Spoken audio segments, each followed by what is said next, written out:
Telangana cabinet విస్తరణ ఎప్పటికప్పుడు వాళ్ల కోసమే ఆగుతోందా? ఏం చెయ్యాలో, ఎలా డీల్ చేయాలో అర్థం అవ్వకపోవడమే అసలు సమస్య. ఒకే కుటుంబం నుంచి ఇద్దరిని కేబినెట్లోకి తీసుకోవడం సాధ్యమేనా? ఎన్నాళ్ళని వాళ్ళిద్దరి పేరుతో నానుస్తారు? ఫైనల్గా బ్రదర్స్ లొల్లిని కాంగ్రెస్ అధిష్టానం ఎలా డీల్ చేయబోతోంది? ఎవరా సోదరులు? వాళ్ల వల్ల పార్టీకి వచ్చిన ఇబ్బంది ఏంటి? కరవమంటే కప్ప కోపం, విడవమంటే పాము కోపం అన్నట్టు తయారైందట తెలంగాణ కాంగ్రెస్ పరిస్థితి. మరీ ముఖ్యంగా మంత్రివర్గ విస్తరణ విషయంలో తీవ్ర ఇబ్బందులు ఎదురవుతున్నట్టుగా తెలుస్తోంది. అసలే సోషల్ జస్టిస్ అంటున్న పార్టీ ఇప్పుడు ఈ తలనొప్పి భారాన్ని ఎలా తగ్గించుకోబోతోందని ఆసక్తిగా గమనిస్తున్నాయి రాజకీయ వర్గాలు. తెలంగాణ కేబినెట్ విస్తరణ ప్రస్తావన వచ్చినప్పుడల్లా ప్రధానంగా జరిగే చర్చ రెడ్లలో ఎవరికి ఛాన్స్ అనేదే.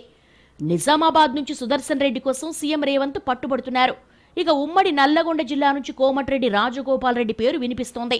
లోక్సభ ఎన్నికల టైంలో హామీ ఇచ్చారు కాబట్టి దాన్ని నిలబెట్టుకోమని అంటున్నారట రాజగోపాల్ రెడ్డి. కానీ విస్తరణలో రెడ్డి సామాజిక వర్గం నుంచి ఒకరికే ఛాన్స్ ఉండొచ్చంటున్నారు. అలాగే కుటుంబంలో ఒకరికే పదవని కాంగ్రెస్ అధిష్టానం డిసైడ్ అయినట్టుగా తెలుస్తోంది. అలా చూస్తే రాజగోపాల్ రెడ్డి సోదరుడు కోమటిరెడ్డి వెంకటరెడ్డి ఇప్పటికే కేబినెట్లో ఉన్నారు. దీంతో ఇప్పుడు విస్తరణ ప్రక్రియలో ఎటు చూసినా ప్రధానమైన చర్చ కోమటిరెడ్డి బ్రదర్స్ చుట్టూనే తిరుగుతోందట. బ్రదర్స్ లో ఒకరికే కేబినెట్ బెర్త్ ఇవ్వాలన్న చర్చ పార్టీ ఢిల్లీ పెద్దల మధ్య జరిగినట్టు సమాచారం. ఈ పరిస్థితుల్లో రాజగోపాల్ రెడ్డిని బుజ్జగించే అవకాశం ఉందా అని మాట్లాడేసుకుంటున్నాయి కాంగ్రెస్ వర్గాలు. పార్టీ ముఖ్యనేత కేసీ వేణుగోపాల్ కు సన్నిహితంగా ఉండే రాజగోపాల్ రెడ్డి మంత్రి పదవి కాకుండా మరో పోస్టుకు అంగీకరిస్తారా అన్నది ఇక్కడ క్వశ్చన్. ఆయన అంత ఈజీగా ఒప్పుకుంటారా అన్నది ఒక ప్రశ్న అయితే, ఇప్పటికే కేబినెట్లో ఉన్న ఆయన సోదరుడు కోమటిరెడ్డి వెంకటరెడ్డిని తప్పించి రాజగోపాల్ రెడ్డికి ఇచ్చే పరిస్థితి ఉంటుందా అన్నది ఇంకో క్వశ్చన్. ప్రస్తుతం మంత్రి కోమటిరెడ్డి వెంకటరెడ్డికి సీఎం రేవంత్ రెడ్డికి మధ్య కెమిస్ట్రీ బాగానే ఉన్నట్టుగా చెప్పుకుంటున్నారు. కాబట్టి ఆయన రేవంత్ వదులుకోకపోవచ్చంటున్నారు. దీనికి తోడు నల్గొండ జిల్లాలో ఇప్పటికే రెడ్డి సామాజిక వర్గం నుంచి ఇద్దరు మంత్రులున్నారు. ఉత్తమ్ కుమార్ రెడ్డి, వెంకటరెడ్డి ఉన్నారు.